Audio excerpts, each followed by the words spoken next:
हुए कहा कि वो डरने वाले नहीं हैं। हमें ये बात पता चली है कि उसका फ़ोन उन लोगों के पास है, उसका फ़ोन ऑन है और वो फ़ोन उठा रहे हैं। मतलब आपका कहना है कि आतंकियों के पास उसका फ़ोन है? हाँ जी। बोलो, वो कह रहे हैं कि आप लोग यहाँ आओ, आपका भी यही हाल करेंगे। पवन इस वक्त हमारे साथ मौजूद है। पवन, देखिए, दीपक के परिवार वालों को हम सुन रहे थे कि बदनसीबी है कि जो भी देश का झंडा उठाता है उसे इसी तरीके से मौत के घाट उतार दिया गया है, लेकिन वो जज्बा भी हम सभी देख रहे हैं। कह रहे हैं कि जितनी मर्जी हत्या कर लीजिए, जितनी मर्जी आप नापाक हरकतों को अंजाम दे लीजिए, लेकिन हम डरने वाले नहीं हैं। देश की छवि को लेकर देश के साथ इसी तरीके से हम खड़े होते हुए नजर आएंगे।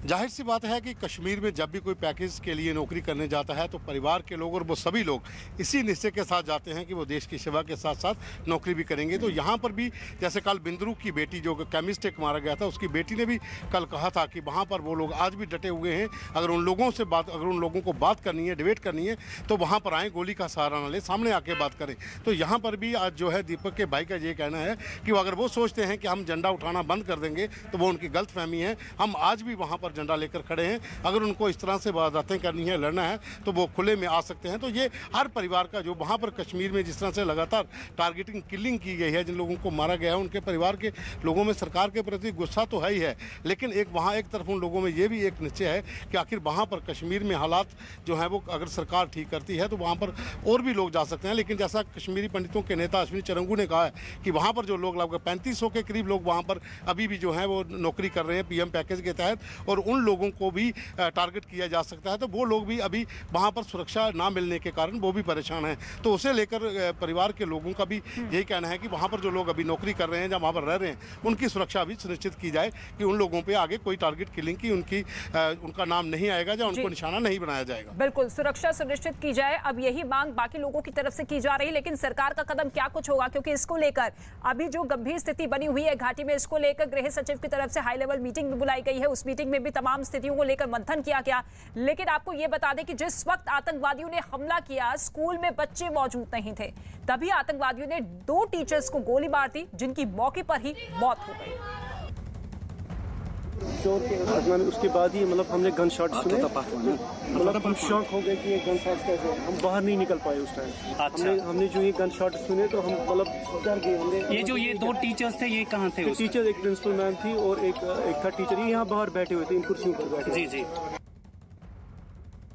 ये जो सिविलियन को टारगेट करने के जो इंसिडेंट्स पिछले कुछ रोज से जो हुए हैं, ये अपने आप में दरिंदगी, वहशत और दहशत का एक मेल है, जिसमें बिल्कुल बेगुनाह जो लोग हैं, जो समाज की सेवा में लगे हैं, जिनका किसी से कोई लेना देना नहीं है, उनको टारगेट किया जा रहा है। ये दहशत का माहौल पैदा करने के निशाने से इस तरह की कार्रवाई जो है, और हम लोग बहुत जल्द ही जो इन केसेस में मुलव्वस लोग हैं, इस दहशतगर्दी, दरिंदगी और वहशत में जो लोग मुलव्वस हैं, मुझे लगता है कि इनको जल्द ही बेनकाब करने में पुलिस कामयाब होगी। बीजेपी नेता कविंदर गुप्ता ने हमले की निंदा की है। उन्होंने आतंकी हमले पर क्या कुछ कहा है, आइए आपको सुनवाते हैं। जम्मू कश्मीर में आज फिर आतंकियों ने 2 लोगों को निशाना बनाया। हमारे साथ बात करने के लिए मौजूद हैं बीजेपी के वरिष्ठ नेता और राज्य के पूर्व मुख्यमंत्री कविंदर गुप्ता जी। कविंदर जी, आज फिर 2 स्कूल टीचर्स को स्कूल में घुसकर हमला किया गया, दोनों की मौत हो गई है। देखिए, पिछले 2 दिन से ये जो हत्याओं का सिलसिला चल रहा है, इससे साफ जाहिर होता है कि किसी पर्टिकुलर कम्युनिटी और हिंदू कम्युनिटी को टारगेट किया जा रहा है। इससे पहले भी आपने देखा कि जो बिंद्रू थे, जो वहाँ पर एक बहुत बड़ी केमिस्ट की दुकान थी, इसके अलावा एक ठेले वाला था जो बाहरी राज्यों से था।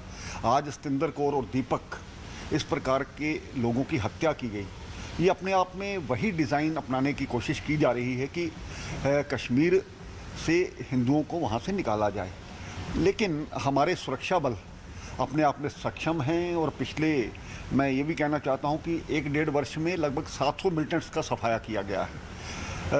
लेकिन इस प्रकार के जो लोग होते हैं, जो इन्फॉर्मर्स रहते हैं, या पर्टिकुलर लोग कब बाहर निकलते हैं, उनकी पूरी रैकी की होती है, उसके कारण से इस प्रकार से हुआ। जल्द ही उनको पकड़ा भी जाएगा और मार गिराया भी जाएगा।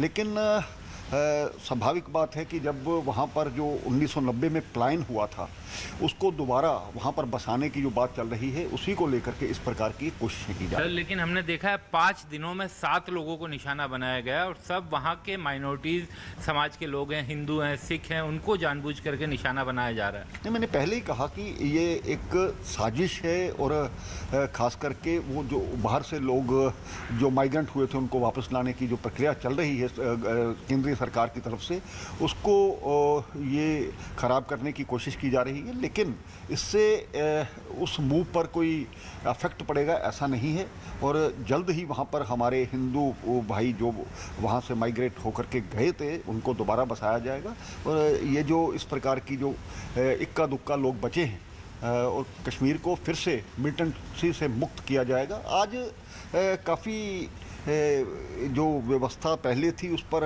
फ़र्क पड़ा है। जो रोज़मर्रा की पत्थरबाजी या अटैक्स हुआ करते थे उस पर रोज़मर्रा के बंद थे, मिलिटेंट्स का वो जनाजा निकलता था, हज़ारों की तादाद में लोग चलते थे तो लेकिन आज उस पर पाबंदी लगी है। लेकिन जल्द ही मुझे लगता है कि इसका भी हल ढूंढा। सर एक बस अंतिम सवाल, अभी तक कश्मीरी पंडित जिस तरह से उनको निकाला गया था वो दर्द आज तक नहीं भूले हैं। अब एक बार फिर से उन पर वही भय, वही डर बनाने की कोशिश की जा रही है। इन वारदातों से तो ऐसा ही लग रहा है। देखिए, मैं ये भी कहना चाहता हूँ कि कुछ जिम्मेवार लोग जो सत्ता में भी रहे हैं और बड़े पदों पर रहे हैं उनकी गलत बयानबाजी के कारण से भी इस प्रकार से उनको बल मिलता है।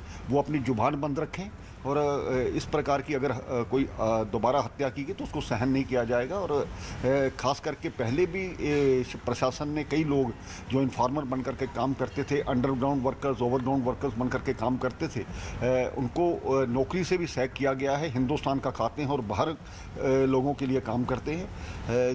तो जल्द ही मुझे लगता है कि इस पर कार्रवाई होगी।